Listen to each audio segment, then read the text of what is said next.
By the time I was 13, I had already ran away a couple times and been brought back home by police officers.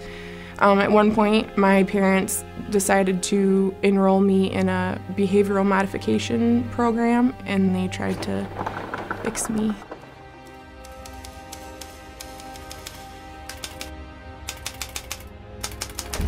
This whole time, I'm getting the message that something is wrong with me. And instead of my heart being really held and cared for, I felt like everybody was just telling me that there's something wrong with me. My dad was in and out of my life, he's in the military, so even when my parents were married, he was gone a lot. And there's not really a whole lot of structure. My mom works second shift, so it was pretty much up to my brother to watch me, and being that there's 11-year difference, he's 17, I'm 6, you know what I mean? And just the priority was not to watch your little brother. He was into, drinking and drugs and girls. So I was just kind of along for the ride. I ended up getting married and having 2 children out of that marriage. The new life of being a mom was incredibly hard for me, and I started drinking and doing drugs and ended up being addicted to prescription amphetamines for about 5 years. Drinking all the time, smoking cigarettes, smoking pot. I ended up divorced because of my addictions. I didn't hardly get to know my daughters because I was so consumed with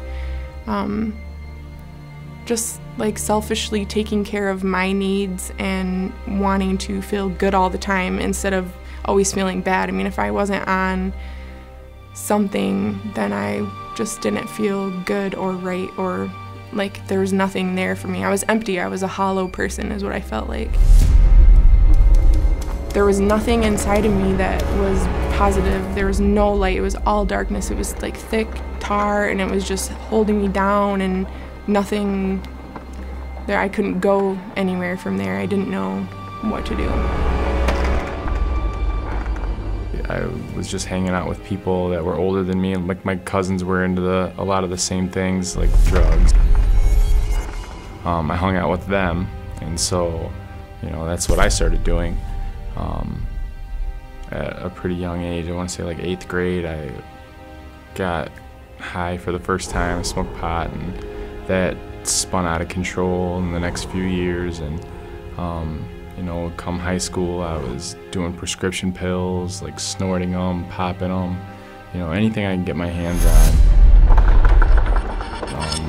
on. Opium, pot, just binge drinking. I had, been into fighting. I had gone to jail more times than I can count. I just was in a dark place always. I combated that with more alcohol and, try to suppress that frustration with myself, because I was smart enough to know better, but not as smart enough to do better. A lot of my family, they just would look at me and shake their head, and I was just, I felt not liked, you know what I mean? I knew that I was loved by them, but not liked, and I think that even hurt more.